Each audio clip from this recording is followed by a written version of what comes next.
Ready? Okay. So, you know how I've been telling you guys about the hierarchical model, you know, where there are motor actions on the bottom and then higher order abstract conceptions at the top. So you can be a good person if you're a good parent, you know, if you know how to take care of your children, if you can keep your house orderly and productive, if you can make dinner, if you can set a table, and so on, all the way, decomposed all the way down to motor actions, right? So it brings you from the level of abstract to the level of concrete. Okay, so now think about this. So keep that in your mind first. Now, the second thing you want to keep in your mind is the kind of models that we were talking about a little bit last week. So they're expectancy models that were derived from Vinogradova and Sokolov and so forth, and really, you know, finalized in some sense by Gray. Now, what those models say fundamentally is that if you're moving towards a target, a consumatory target, which would be specified by hypothalamic or other underlying motivational systems, or some combination of those, sometimes it can be a higher order goal, then anything that occurs while you're proceeding towards that goal that indicates that you're going to get it or move closer to it produces positive emotion. Okay? And that's mediated by the hypothalamic exploratory positive affect circuit that runs through the nucleus accumbens, and it basically runs on dopamine. Okay, so that's positive emotion, roughly speaking. It's positive emotion in relationship to incentive reward. What happens if you attain the goal, which is the consumatory reward, is it satisfies you. And that's also a form of reward, but it's not associated with as much positive emotion. It's more associated with the lack of necessity to do that anymore, you know, so you're done with that, and that can be satisfying, and it does seem to be mediated by serotonin, which is basically a satiating agent among its other properties. Okay, so that's on the positive emotion end of things. Briefly, an incentive reward is also equivalent to a conditioned reward in classical behavior theory. So that's actually something you should probably know, but I'll talk about it a bit more. Because you kind of need to know how behaviorist theory developed across time, because behaviorist theory has been incredibly, and still is, incredibly influential in neuroscience, especially in the real neuroscience, which is almost always done with animals. So that's on the positive emotion end. Now, let's go to the negative emotion end. So now you're proceeding towards a goal, and something gets in your way. You're walking across the carpet to go to work and you step on a dog bone, you know, and that's maybe a little painful, but we'll keep that apart from this discussion for a moment. It constitutes an impediment to your progress forward. Or maybe your kid left you know, like a piece of furniture in the hallway. That's a better example. So it's a bit of an obstacle, and when you look at that, then that's going to produce negative emotion, and the negative emotion is because there's an obstacle in your path. Now, you might say, how much negative emotion should you experience when you encounter an obstacle?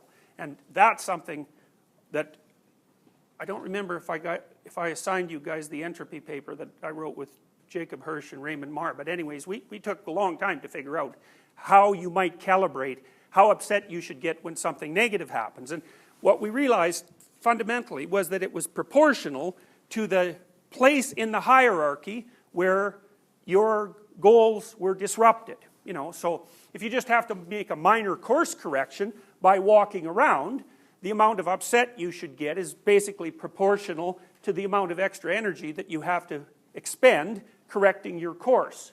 And so a minor obstacle is just going to, you know, produce a little bit of arousal and stress, whereas if you go out to try to start your car and it won't start, well, then that's going to make you more upset, experience more negative emotion, you know.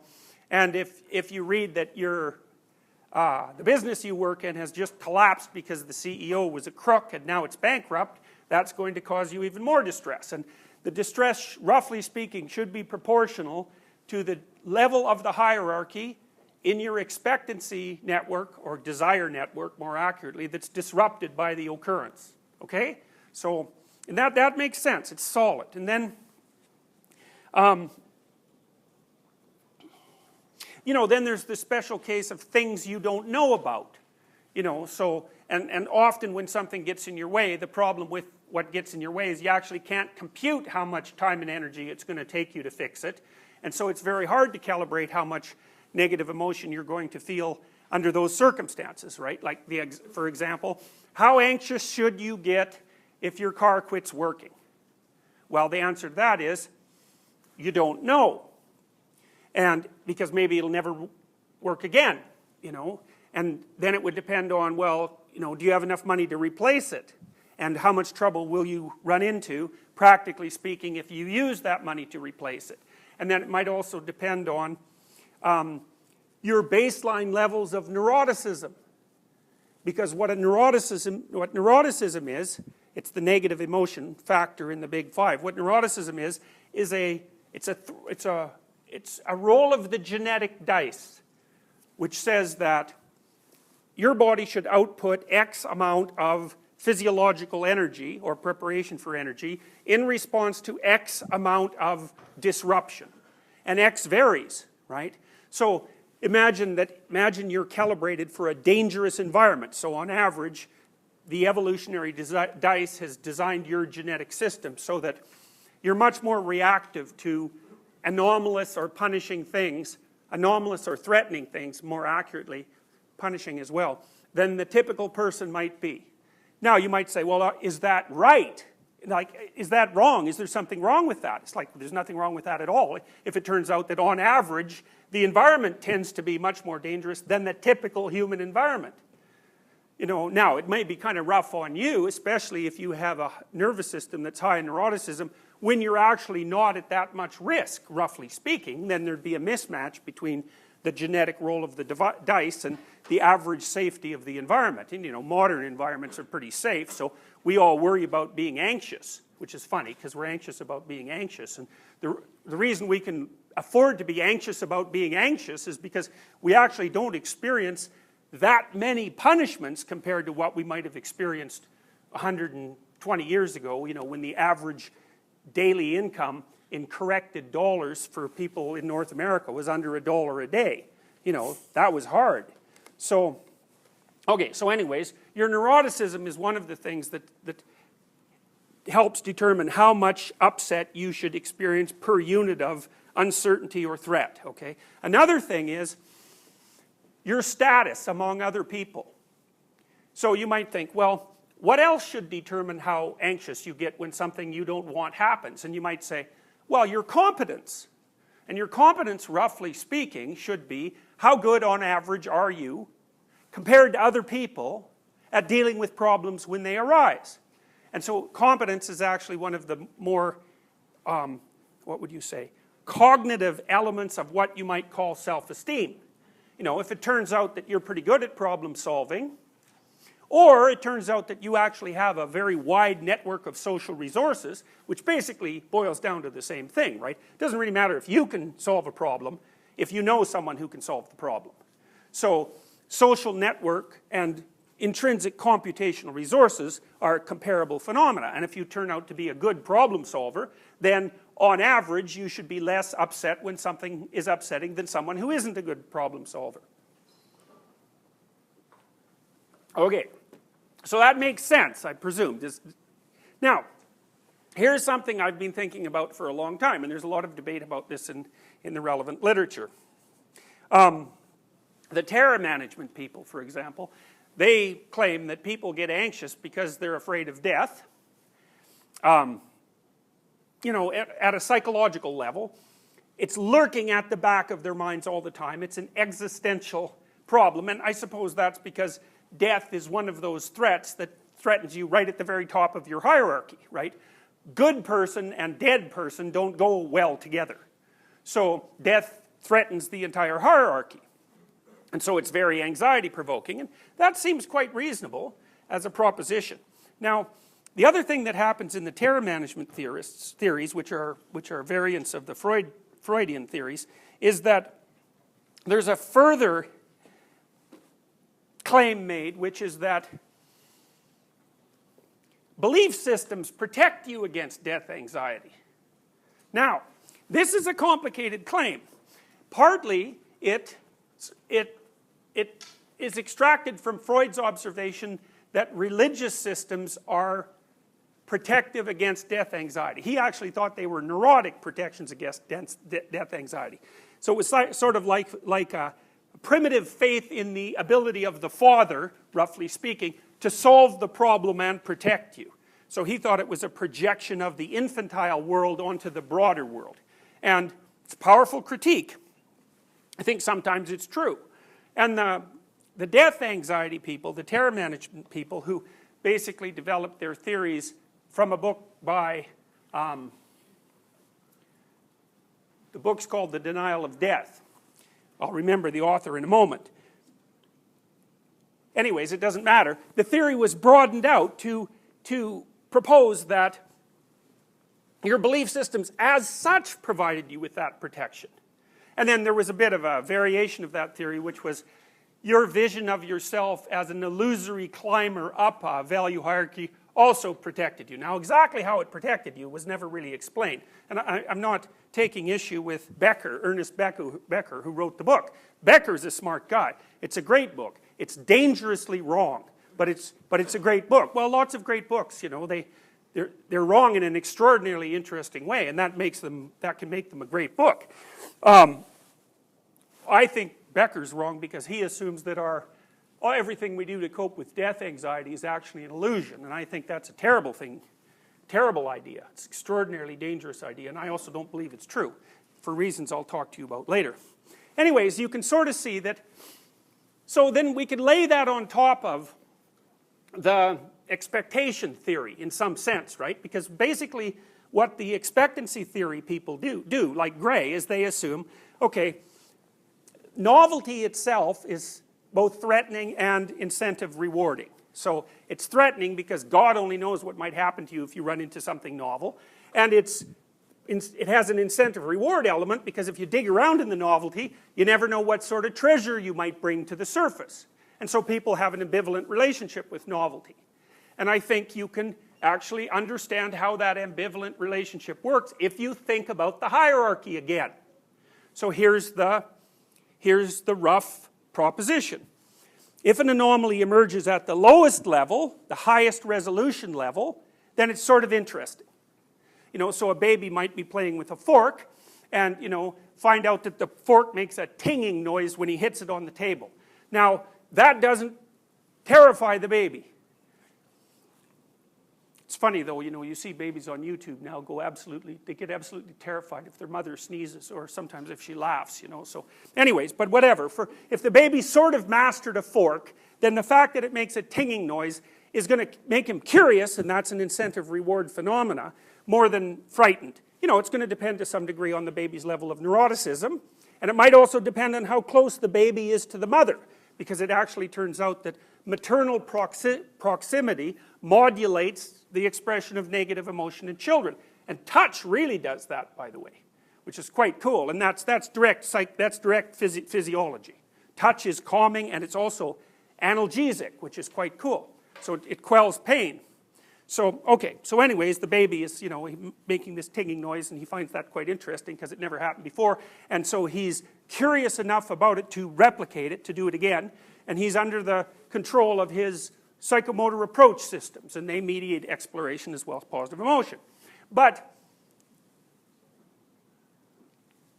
you know, if a great big dog comes bounding in, well, the dog has teeth and it's big and it, you know, maybe it's got a deep bark and all that, so it's associated with unexpected movement, power, and predatory features like, you know, lots of babies, let's say toddlers, will run and hide behind their mother. That's a little bit more novelty than they can really tolerate. And so you might think that whether you find something positive or negative when it's anomalous depends on how high up in the hierarchy the threat apparently exists.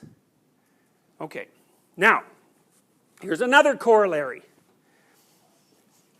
Let's assume that before you build your map of the world, which you could think about as a map of expectancy, or you could think about as a map of desire, or of how to fulfill desire, or you could think about it as a map of how to organize your body and your thoughts in the world so that when you express that in the world delivers you what it wants. And I think that's the most accurate terminology. Okay, the idea there is that as you build up and differentiate this map, you bring the anomaly under control, because you reduce it from God only knows what it is to something you can either use or ignore, and that regulates your nervous system chronically. So the a priori phenomena is novelty, and that would be equivalent to the phenomenologist's thing that shines forth. Same idea, completely different derivation. And then you build a model that inhibits it, and the rule is the model inhibits it if, when you act out the model, it delivers what you want it to deliver, which is kind of a form of pragmatism from a philosophical perspective. So you understand that. So then the next proposition is that model inhibits anxiety. Okay? Now you can see that that idea is akin to the idea that your culture inhibits death anxiety, although I would say it's a more delineated model, and it explains it better. Part of the problem with the death anxiety idea is that, first of all, your culture is not in your head, right? Where's your culture? And your beliefs. It's around you. Yeah. So a big part of the culture is the fact that you're all sitting there, you know, basically clones of each other, doing exactly the same thing in this room at exactly the same time. That's the damn culture. And it means that you can all ignore each other and concentrate on something else. And so the culture is all, like, it's the floor beneath your feet, it's the ceiling over your head, it's the car you drive to work, it's the, you know, it's the traffic light system that pretty much everybody attends to. So in some sense, the culture is actually the match between the technologies and webs of comprehension that the individuals use in the world and the world. It's the match. It's not the phenomena itself, and it's certainly not only what you believe in your head, which is, you know, a little too much on the psychoanalytic end. It doesn't take into account the pragmatics of culture, which are the things we act out, and the technological phenomena that exist, and the whole web of game-like structures those are all embedded in. So that would be a Piagetian idea, right? All this stuff's organized in very much high-order games. And as long as it works, the way you think will work in the world, so that keeps your anxiety under control, because there's no mismatch. But even better, not only are you not afraid of death at every moment, but you actually don't die, which is even better than not being afraid of death, right? Because you're not freezing to death in here, and there's no insurrection, and the probability that you're going to get run over on the way home is pretty damn low as long as you follow the rules. And so we should never remember that culture is not only represented in the interior space, it's not only beliefs, it's actions, and we should also remember very, very carefully that it's distributed in the world. Okay, so back to the match-mismatch idea. So you've got this map of what effects your behaviors are going to have in the world when you implement them. And sometimes that match works, in which case you're pretty happy, because that's an incentive reward. You're moving towards your goal, and it's happening. Not only that, and this is a secondary thing that the behaviorists could never get a handle on because they didn't use hierarchical representations in this way. One of the advantages, I mean, imagine that you're trying to pick someone up, and it's going pretty well. Well, there's two sources of reward there. One is, it's going pretty well. The second is, you're the sort of person who, in this situation, can implement a strategy that's going well, right? So not only is it a signal that you're making progress, it's a signal that the structure that you're using to guide your actions and your perceptions while you're making progress is working. So it validates the whole damn theory, and you know that will echo through your entire hierarchy of presupposition. It's especially true. I used a mating scenario because, you know, those are particularly relevant to self-esteem, let's say, which is a word that no one should ever be allowed to use, but it's a word that we'll use in this situation nonetheless. So, and it's hard to tell exactly what's being reinforced or rewarded. Reward is feeling good. Reinforcement is how the structures that you're using to perceive and approach, what you're perceiving and approaching, are asked to grow. Okay, so most of the time if something happens that's rewarding, what that means is the structures that you have been using to bring about that outcome are actually told to grow a bit, get stronger. And dopamine seems to do that, as well as making you feel good. And sometimes I wonder, it's not exactly this, because you can separate reward and reinforcement.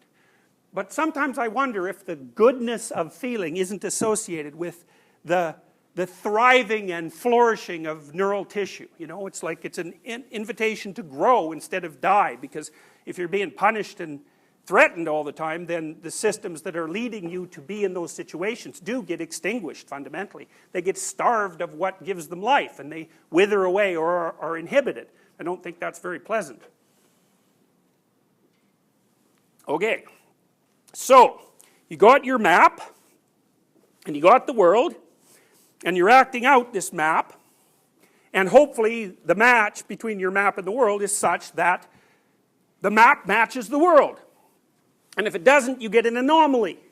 And then the anomaly can be of different sizes, proportionate to the hierarchy, and then your emotional response is proportionate to where the anomaly seems to rest in the hierarchy as well, subject to your own neuroticism, say, and your own competence, which we could think of as somewhat separate phenomena.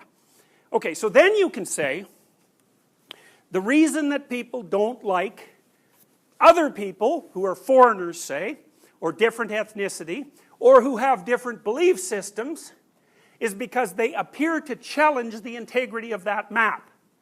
And so, because their belief systems and the way they act, first of all, aren't very well mapped by the map, so you don't know what the hell those people are up to, you know, and the differences may be much smaller than you think, but what do you know? You don't know.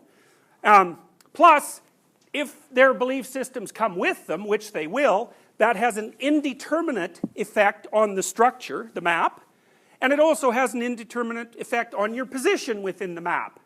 And so then those theories, and part of that is a theory that I developed in a book called Maps of Meaning, that theory proposes, at least in part, that the reason that people cling to their belief systems the way they do is because if their belief systems are disrupted at a high level, low resolution level, just at the level of action, or way the hell up the hierarchy in terms of the definition of the good or what constitutes a redeemed person or something like that, then that brings out tremendous disruption. And then you'd expect two phenomena from that. You'd expect that people would be afraid, say, of foreigners or of strange ideas, but also that they'd be kind of interested in them. And I think generally our interactions with people who aren't like us, generally, or we think aren't like us, whatever, take place at a level where it's more curiosity than fear. I mean, that would be almost the definition of a sustainable, tolerant society, right? Everything around you is functioning well enough so that if someone comes along who's different in belief or action, you're not going to assume they're a fatal threat to the integrity of your hierarchy and fall apart because of terror and curiosity, mostly terror. Okay, so now you can vary that theory a bit, and you can say, wait a minute, maybe it's not just anxiety that gets disinhibited when your belief systems are destructured to some degree. Maybe it's more primordial. Maybe what happens is that it's more akin to the generalized stress response, which seems to be a more primordial and global reaction to threat or anomaly. And the generalized stress response basically occurs, or seems to occur, when the hippocampus, so the hippocampus, the map seems to be associated with the hippocampus in some way. Now the hippocampus is also the part of the brain that takes what you're observing and transforms it, so short-term attention, and transforms it into medium to long-term memory. So first of all, the hippocampus keeps track of what it is that you're seeing, and then it stores it there for a while, and then later it integrates it into the generalized map.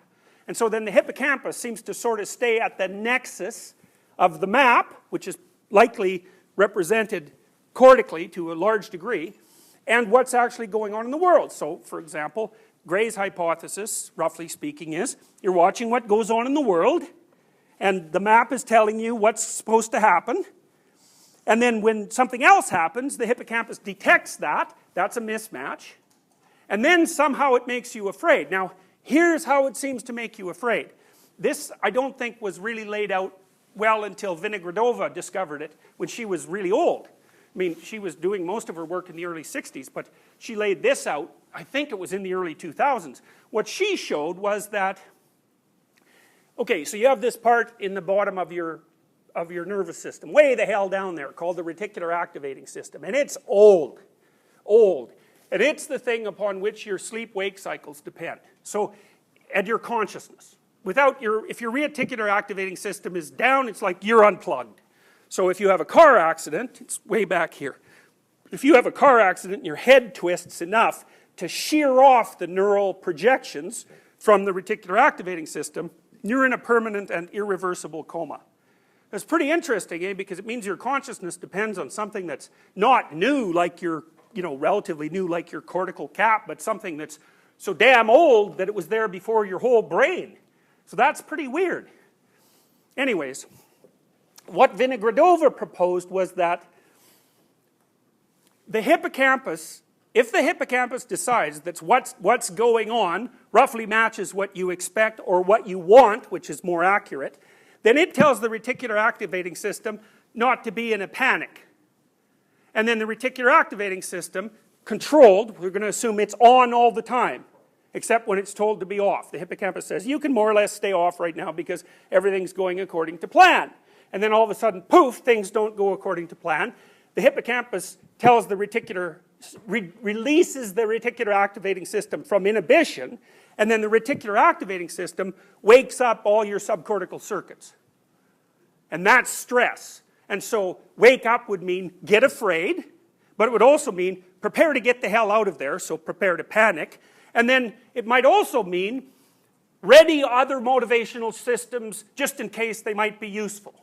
And then that also means shut off your immune system, because who the hell cares about that if you're being chased by a tiger, and pull all the sugar out of your blood, because you bloody well are going to need the energy. And so it's an emergency preparedness state. So then you could say that when you encounter an anomaly, what happens is that your body generates an emergency preparation state, and the magnitude of that is proportional to your perception of where the threat, of what level the threat corresponds to in your map. Okay, got it? Does that make sense? Okay, so there's something wrong with that theory. And that's very annoying, because it's a really good theory, and people have been coming at it from all sorts of angles, and it sort of matches the phenomenological ideas. It actually matches Heidegger's thinking quite nicely. And it was derived, as far as I can tell, virtually independently of Heidegger. And it goes along well with the neuroscience of anxiety and motivation in general. Like, it's a vicious theory. But here's a problem.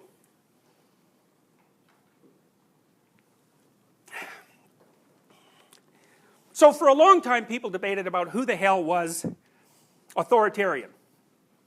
Because you could say after the Second World War, most people assumed that all the damn authoritarians were on the right wing, right? They were the fascists. And so you could say that's an exaggeration of conservatism. Yeah, that seems kind of reasonable. But then people pointed out later, well, yeah, but let's not forget about the radical left-wingers, because by the time they become communist dictators, they seem pretty damn oppressive and intolerant too. All right, so I would say we don't understand what happens when political systems get too far in any direction. But there are models which are in development that basically indicate that, imagine this is agreeableness and this is disagreeableness, okay? And you can think about them as a continuum.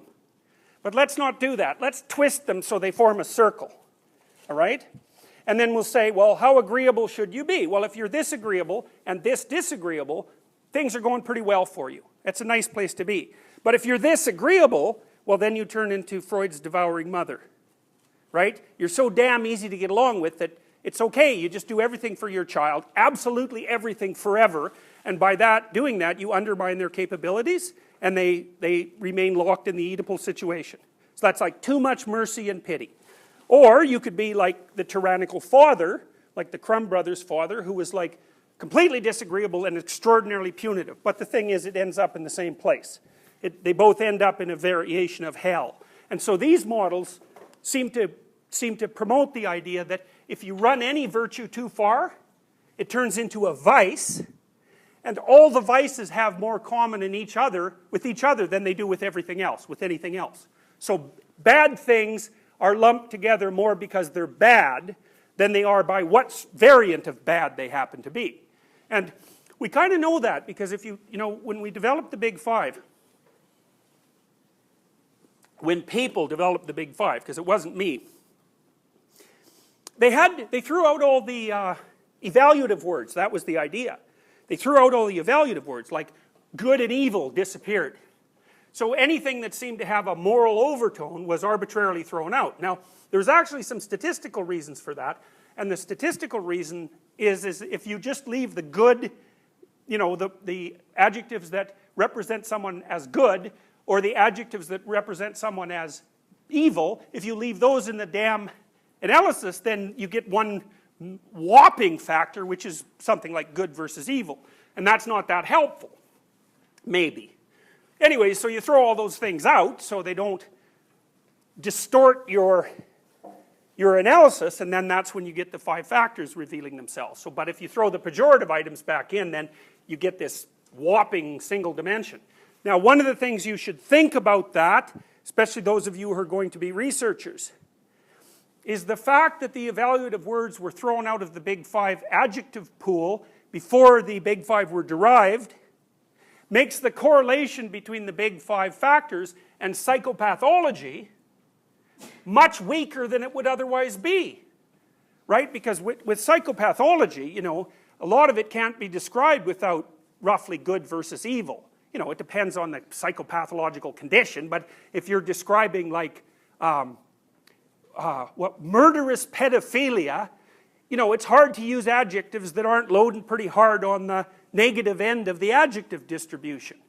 You know, and that's the case with most personality disorders, you know, because there seems to be an element of misbehavior in many of them.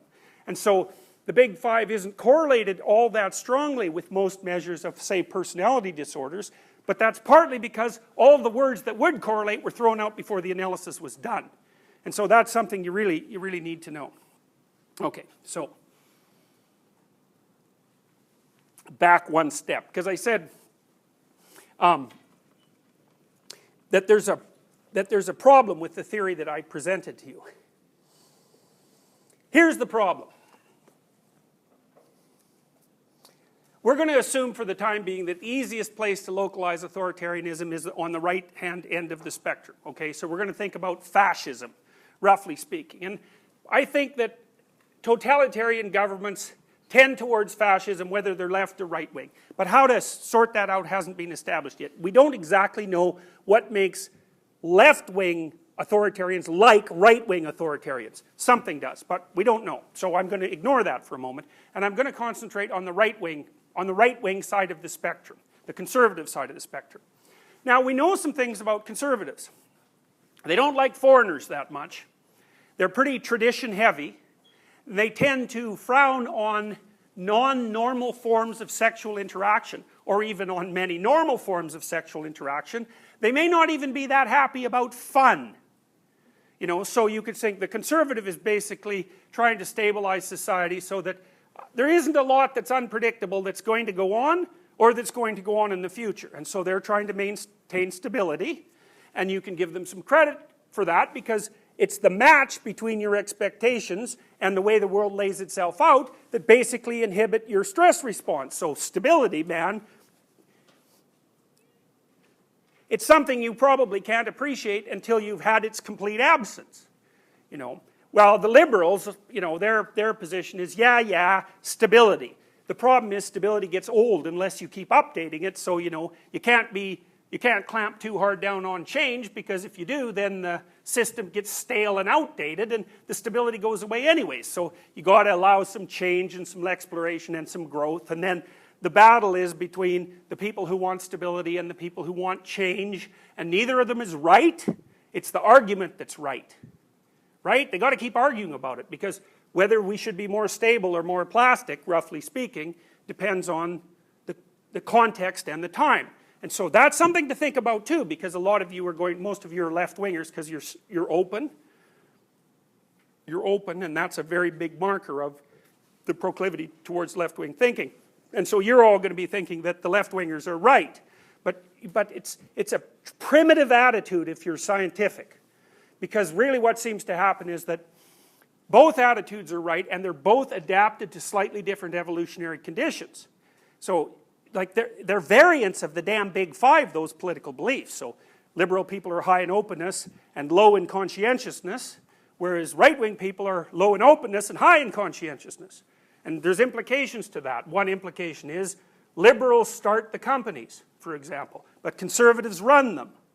So, artists settle territory and make real estate values rise. They're very open people. But then the conservatives swoop in and monetize it, which is kind of hard on the artists. But my point is that there's a dynamic between these two positions that has to be maintained dynamically in order for the system to survive, because you need to stabilize the damn thing so it doesn't fall apart, but you have to keep it adapted to continual change. And the only way you can figure out how much of that should be done on either side is to keep talking to the people that you don't like, because it's the only way to figure it out. So some people pull this way and some people pull the other way, and we hope that the middle of the pulling basically matches the line of optimal progression. So that's a much better way of thinking about democracy.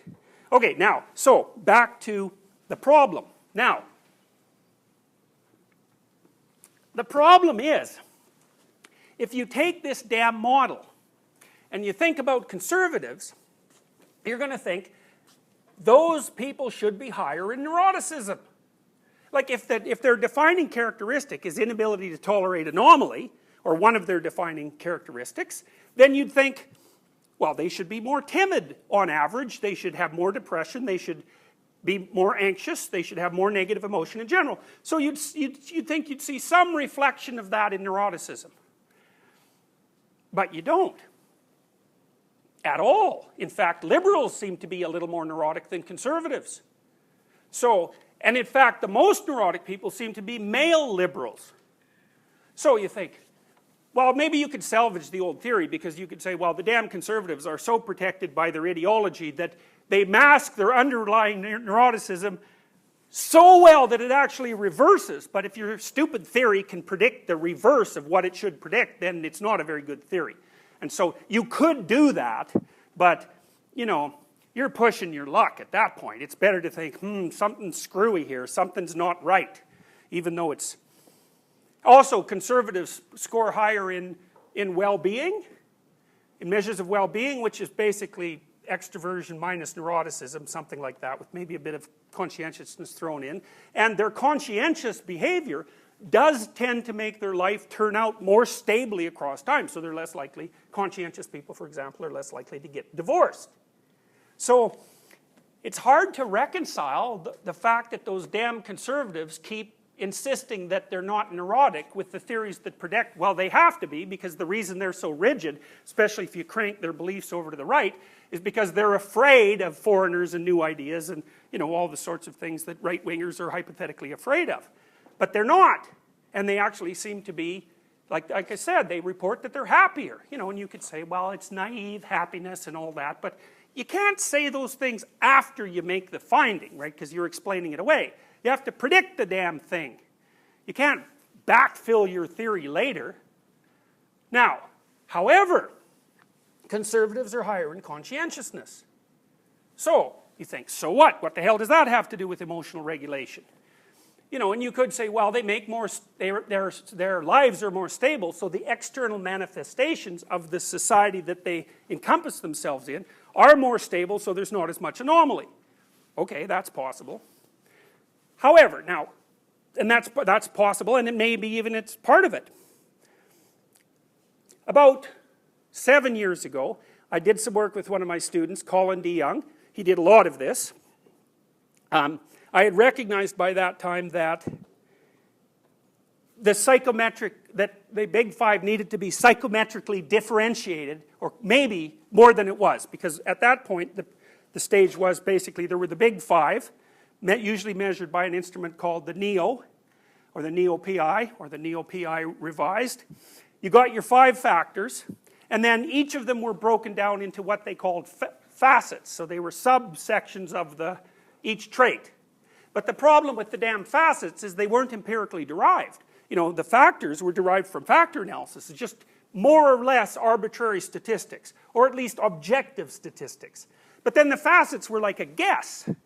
And we thought, well, you know, you can't rely on statistical reasoning to formulate the major part of the theory and then just guess at the higher resolution details. So Colin factor analyzed a data set called the IPIP, which is the International Pool of, that's item pool, international, IPIP, I don't remember what it stands for. A guy named Lou Goldberg put it up online, and he was one of the founders of the Big Five theory, the adjective form of the Big Five theory. So Colin factor analyzed that very carefully, and what he found in a differentiated factor analysis was that you could take each of the Big Five and you could break them, weirdly enough, into 2. So each of the Big Five had 2. So extroversion had enthusiasm and assertiveness, and then neuroticism had withdrawal and volatility, and actually there's some evidence showing that those actually have different neurological underpinnings. It's quite cool. Agreeableness factors out into politeness and compassion, and liberals are higher on compassion, that's the bleeding heart liberal, and conservatives are higher on politeness. So if you mangle the two together, you don't get any difference in agreeableness between the political dimensions. But if you separate them, then the liberals are compassionate and the conservatives are polite. And we think that politeness may be the more conforming end of agreeableness. You know, so, all right. And then openness, this is a good one. Roughly speaking, openness seems to fragment into openness to experience and intellect. And openness to experience predicts whether you're going to take the humanities versus the sciences, and it's the factor that's most strongly associated with artistic creativity and aesthetic sensibility and philosophical ideation and entrepreneurial ability, because entrepreneurs load with the bloody artists, which is pretty hard on your basic conservative capitalists, right, because they'd rather it wasn't that way. But it does turn out that that's how it works out. And then conscientiousness fragments into industriousness, which we do not understand at all, really. We just have no idea what that trait is. Like, why do people work hard towards their goals? We can't find a single bloody laboratory task that industrious people do better than non-industrious people, despite the fact that industriousness is an excellent predictor of long-term life outcomes. It's like, what the hell, you know? We can't boil that down to a task in the lab. We've had people do things like count N's, M's, and U's in many, many sentences, eh? It's like, count the U's. Jesus, you'd think that that would be something that an industrious conservative could get right into, you know? But no, there's no effect whatsoever.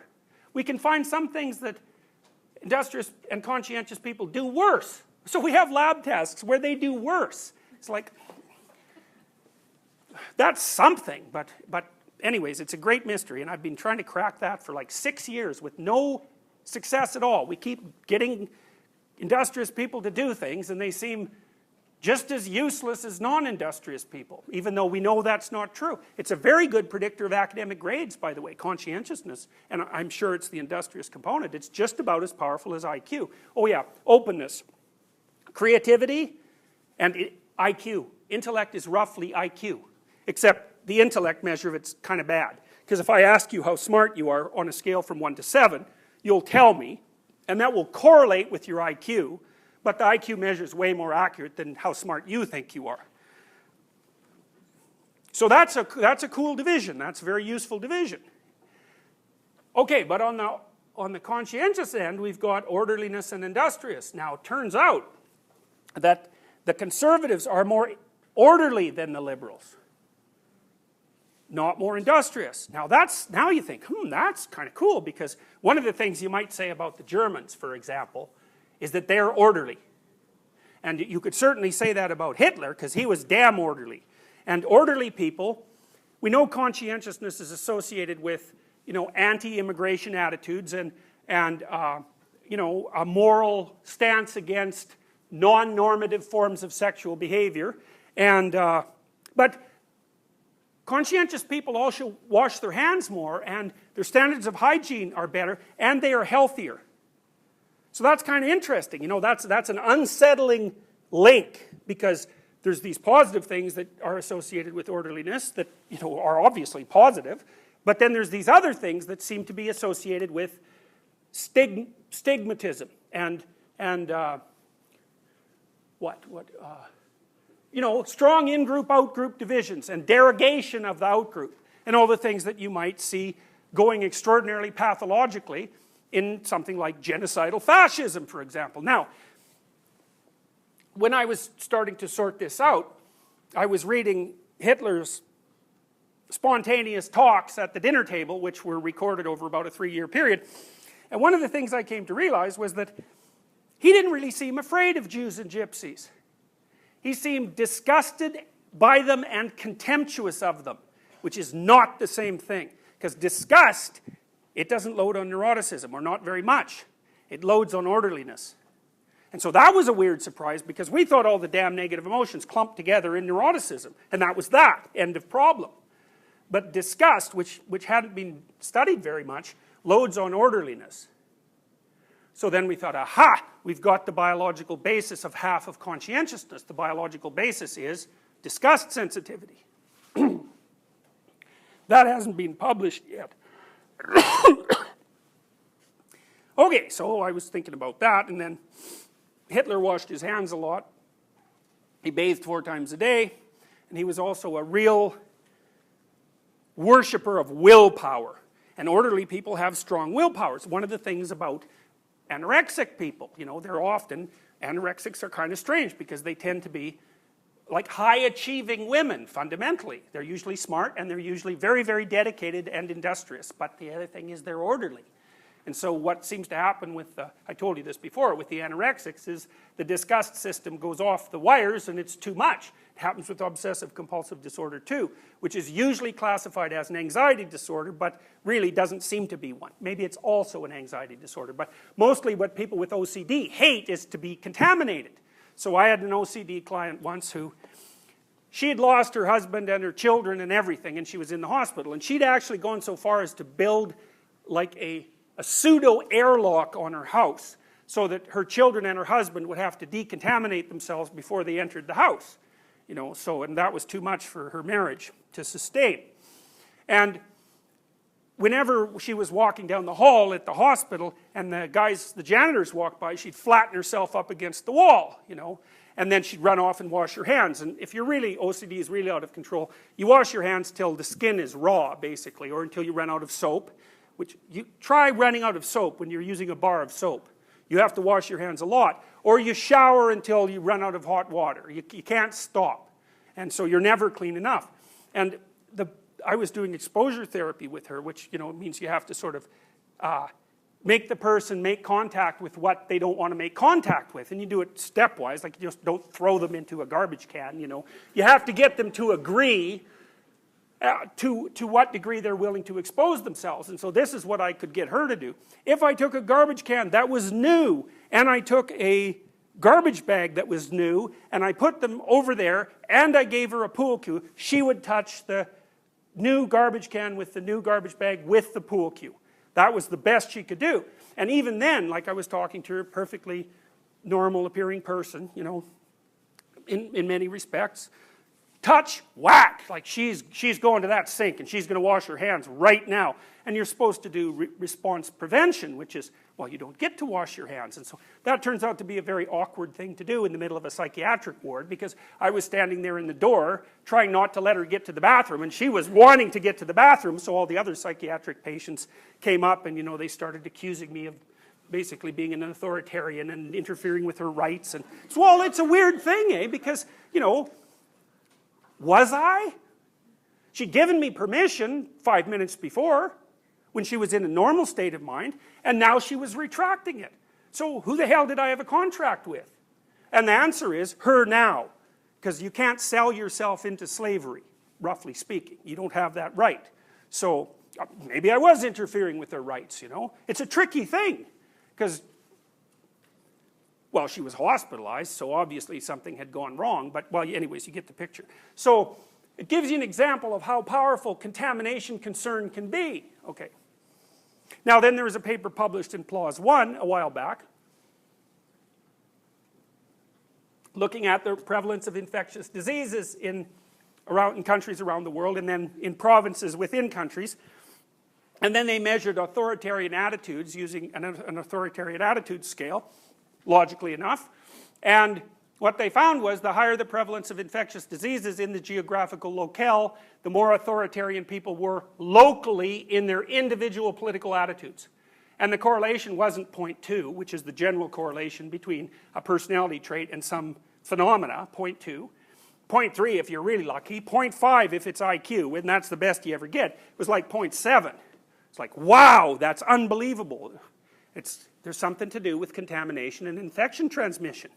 And so then I was thinking, this is really annoying, because this whole expectation theory, it's beautiful, it works at a neurological level, it works at a neuropsychological level, you can understand it pharmacologically, it makes conceptual sense, you can see that it unites theories that were derived from all sorts of different places, it has all the classic elements of a beautiful theory, and it's wrong. And so then I thought, all right, what the hell?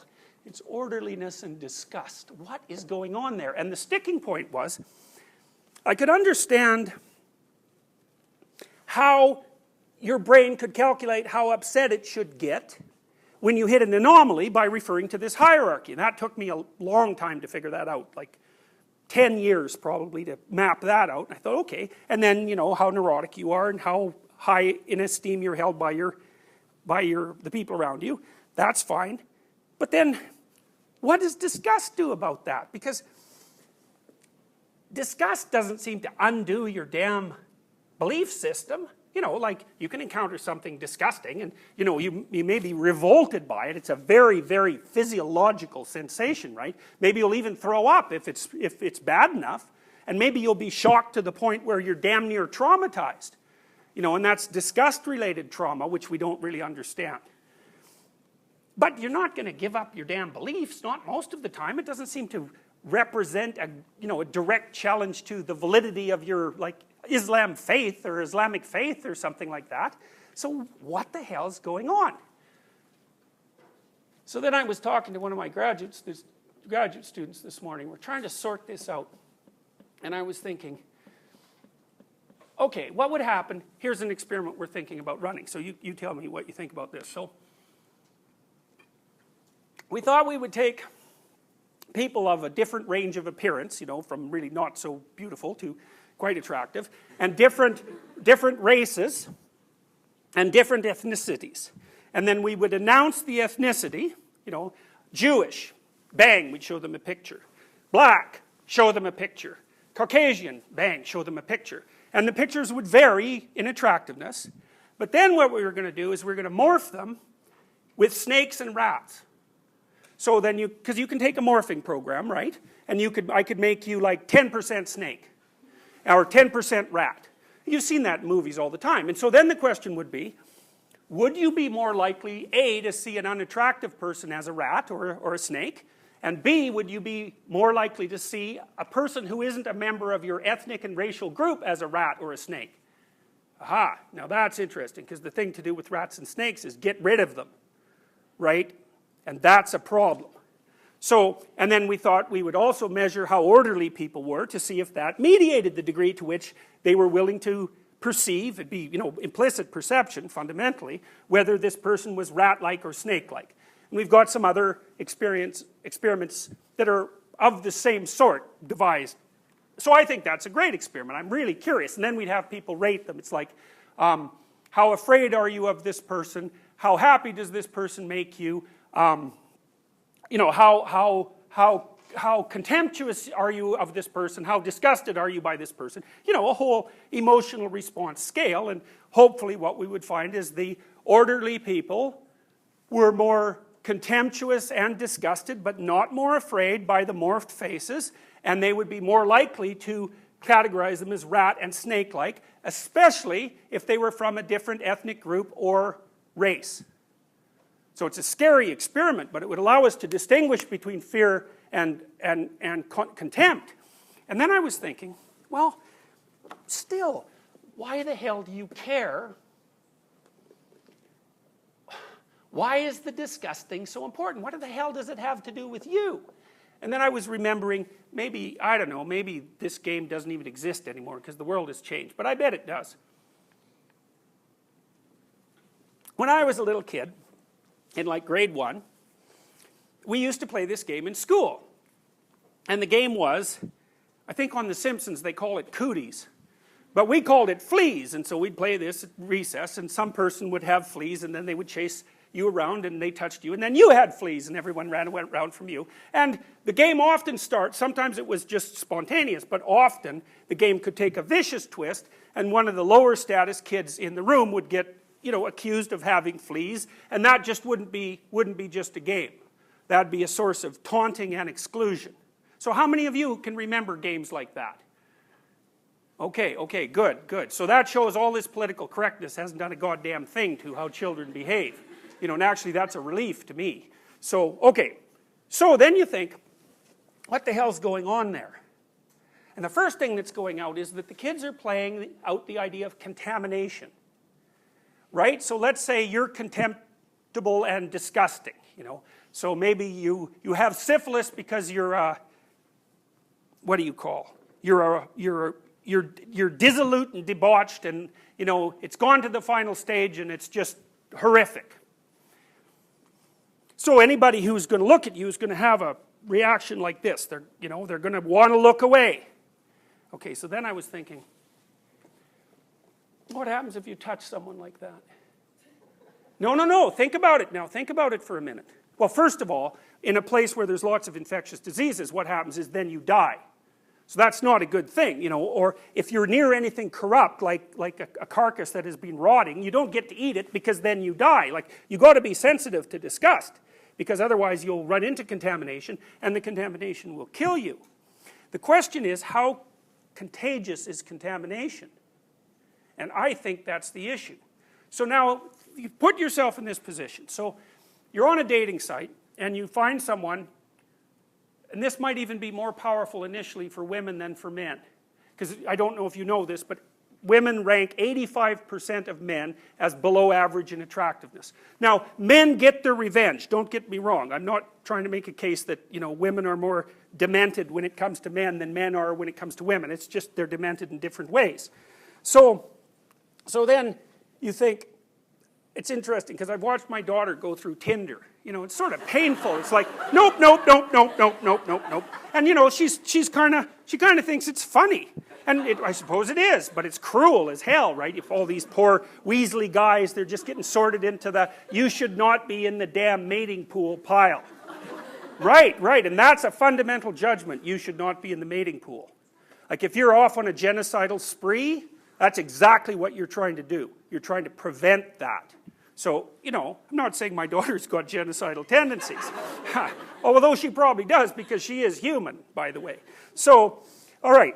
So now, let's say that you've categorized some person in there as, you know, you're not going to respond to their damn email. And, you know, you've put them down as a 1 out of 10, you know. So, no. And then someone says, you have to go out with that person. You have to ask that person out. And then you think, well, how are you going to react to that idea? Well, the first thing is, I think you're going to be angry at the person who's going to force you to do that. It's going to be anger. And then the second thing is, how are you going to feel when you bring that person into public with you, around your friends? Okay? How are you going to feel? And the answer to that is, you're going to feel disgusted and ashamed. And the reason for that is because it's contaminating, it's catching. And so then that puts the damn theories together, and this is why. If I force you to go out with someone that's low status, and we'll say low attractiveness, we'll put the whole package together. Low attractiveness, low socioeconomic status, no real hope for the future, and really unlikable. We can put all those sorts of things together, and you're going to think, no way. And then you bring that person out on a date with all your friends. And they think, what the hell is up with you? and so maybe you're an 8, roughly speaking, and then you get to go visit 5 land for a while. Okay, now, what happens to you? Now, this is where it gets tricky. So, we know that you, like the lobster, have a counter way down in the bottom of your brain that's really, really old. It's precognitive, it's even pre-emotional. It's way down there at like reticular activating level. And what it does is scan the world to figure out where you are in the hierarchy. And it actually matters because if you're low, then you die, or you're stressed, or your children die, you know, and everything's worrisome to you because you're barely clinging on to the edge of existence, and you only take impulsive pleasures because that's the longest span that you can count on having pleasures over, and it's rough at the bottom. And you get low status mates if you get any at all, and it's not good. So you actually do not want to be there. And there's a reason for that. Whereas at the top, it's like, oh, yes, you know, you get preferential access to everything, everything. So it's better to be there, and you can say what you want about egalitarianism, and there's lots of arguments to be held on both sides, but given a choice, you will go up rather than down. So let's say you associate with someone who's contaminated, and it knocks your status down. Now, how does it do that? Well, it might do it a variety of ways. You feel bad about yourself, so that would be low self-esteem. So that means the part of your brain that's evaluating you as a high-status, competent being is now doubtful about whether you actually, you know, fit that description. And then there's all your peers, because they're judging you like mad, and what they're basically doing is status evaluation. Are you like a lowly crumb brother who's absolutely outside the mating hierarchy completely, or are you like Mr. Vampire Billionaire who's the, you know, the dominant vampire billionaire who's at the pinnacle of generic female literary pornography? So that's basically the hierarchy. So the problem is that if you take a dominance hit, your serotonin levels fall. And what that does is increase your negative emotion and decrease your positive emotion and increase the probability that when anything anomalous occurs, that you're going to have a generalized stress response. So that's the connection between the damn theories. If you're associated with the disgusting, your status falls. And that's what destabilizes the belief hierarchy. It's not a direct effect on belief.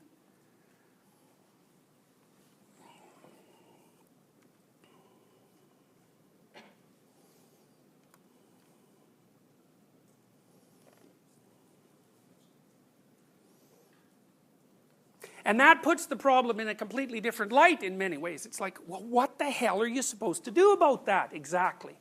Because it looks like there's no denying the fact that the top of the dominance hierarchy is a better place. I got to put one more twist in that. So, you know, the terror management theories and their like basically say that it's your belief system that stabilizes your emotions. And then, you know, I varied that a bit and said, well, wait a minute, it's your expectation, desire hierarchy, and the match between that in the world that stabilizes your emotions. And that's partly because it does, because you're not freezing to death or overheated or starving, but also because you can sit in a room like this with all the other conformists and feel like no one's going to, you know, stand up screaming and become murderous, which is a really good thing. So, but here's a twist. The twist would be the degree to which the expectancy desire map regulates your emotions and your general response, your general stress response, is proportionate to your position in the dominance hierarchy, right? So it's modulated by the degree of success that you have. And that's an important codicil because it means the integrity of your theory about the world works better, as well as that theory of the world is in fact working well for you, which means you're near the top of the dominance hierarchy. And then it really regulates your emotions as it should, because the environment is less dangerous for you. It's not psychological, man. If you're high in the dominance hierarchy, even in Canada, and you have someone who's sick in your family, They get to see the doctor long time before someone who has a low IQ and no social connections. And it's not just corruption. You know, there's an element of that, who you know. It's just successful, conscientious people who are open. They have access to all sorts of strategies and plans and ways of figuring things out that people who are at the bottom of the dominance hierarchy, they just can't even muster. Plus, they're way more likely to be taken seriously when they go see a doctor because they're articulate, you know, so it's a big deal. Okay, so then we're saying the degree to which your theory protects you from the world, your theory and its incarnation in the actual world, is proportional to where you are in the dominance hierarchy. And so what that means is that if you ever associate with anything or anyone that lowers your status, you forfeit the protection of your sociocultural confines. And the best way to do that is to associate yourself with someone who is disgusting or contemptible. Now, the next problem, so I think I was thrilled about that this morning, I tell you, because I've been trying to figure this out for like 6 years. I was thinking, how the hell do these things tie together? And I don't think that's absolutely right, but I think it's pushing towards something that's right. But then the problem that comes out of that is, what do you do about it? You know, it's a real bind, isn't it? Because you're just not going to get rid of the damn hierarchies. It's not even clear that you should, partly because, you know, you can be cynical like a postmodernist and you can say, well, hierarchies are just based on power. It's like, that's such a stupid theory that, you know, it's just painful. Some hierarchies are based on power, but a lot of them are based on competence, right? In a functioning society, it's like, who do you want to do your brain surgery? You know, do you want to have the person who really knows how to do brain surgery? Or do you want some person who's just, you know, sort of, they're doing it as an amateur in the back alley? You know, so you're going to assume that there's a bloody hierarchy and that it's based on competence and that you're going to peel from the top.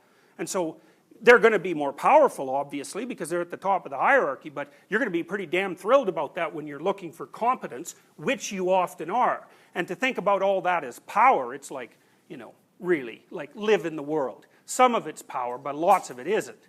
So if it's our proclivity to arrange ourselves in dominance hierarchies and our dislike of associating anything that looks contaminated in a disgusting sort of way, and the reason that'll lower our visible status in our own eyes and in the eyes of other people, how the hell do you get people to be tolerant? You know? And the thing is, you're not tolerant. And for all the talk about egalitarianism, I can tell you, the egalitarian thing to do is to date the next person who asks you. And you're not going to do that. And no bloody wonder. So that's a big, and you can talk around that all you want, but you know, we know if you're going to be a biologist about this sort of thing, which is useful, I don't think you should only view people through biological lenses because our biological lenses aren't very sophisticated. But you know, it's pretty damn hard to argue with the idea that you're concerned, roughly speaking, with two things. And one is whether or not you survive, and the other is whether or not your progeny survive and thrive. You know, and you can just boil that down to the desire to have healthy, competent, beautiful, attractive, successful children. It's like, is that a vice or a virtue? Well, if you can't make that egalitarian, like good luck with the rest of it. It's like smoke and mirrors as far as I can tell. You might be able to alleviate suffering at the bottom of the dominance hierarchy, although even that's much more difficult than you'd think. Because, you know, if you pump resources from the top to the bottom, what happens is the resources fly right up to the top again. You know, it's like pumping water uphill. It's a bad analogy because it's backwards, but you're fighting against a very, very powerful tendency for resources to aggregate themselves in single locations. And I'll talk to you a lot about that when we get to intelligence, because it's like a bloody natural law. It's really hard to fight against, and it's like that inequality is characteristic of all societies, even egalitarian societies. It's really hard to get rid of it, and you're not going to get rid of it in the sexual world. That's for sure. So, you know, I thought about, and we've talked a lot about in this class, in the sections on phenomenology and existentialism, and, you know, this idea that there's something redemptive about living in truth. you know, and that seems to protect people against the worst elements of rigid and judgmental dominance hierarchies. And I think disgust can even get more out of hand when you get arrogant and superior, you know, and you're looking down on the contemptible from a high place of narcissism. And so maybe part of living in truth helps you not fall prey to that narcissistic judgmental tendency, and that'll keep some of this under control. But how to deal with the underlying problem of disgust sensitivity? What are you going to be? Not orderly? That's not helpful, you know. Now, you know, one thing that you might think about is that compassion, which is part of agreeableness, might moderate the judgmental tendency of orderliness. They're not opposites, right? Because they're on different dimensions. And that's kind of one of the liberal ideas. Even though liberals are mostly high in openness and low in orderliness, they're also higher in compassion than conservatives. You know, and the conservatives and liberals debate a lot about the role of compassion. Because the conservatives think you're just being an Oedipal mother, you know, and the liberals think, well, you're just being a totalitarian father. And both of those things can and are true. But it seems to me that there's something about compassion that might serve, at least to some degree, as an antidote for the pathological elements of orderliness, which include, by the way, conservatives, especially the orderly ones, are also much more judgmental. So if you present to them someone who's committed a moral crime, like careless prostitution, say, they will, and you ask them how long that person should be in prison, then the orderly person will say that they should be in prison longer than the person who's disorderly, you know. And so then I guess the question is, can compassion mediate that without it falling into like the hellish Freudian Oedipal pit? Well, anyways, that's about as far as I've got with that. So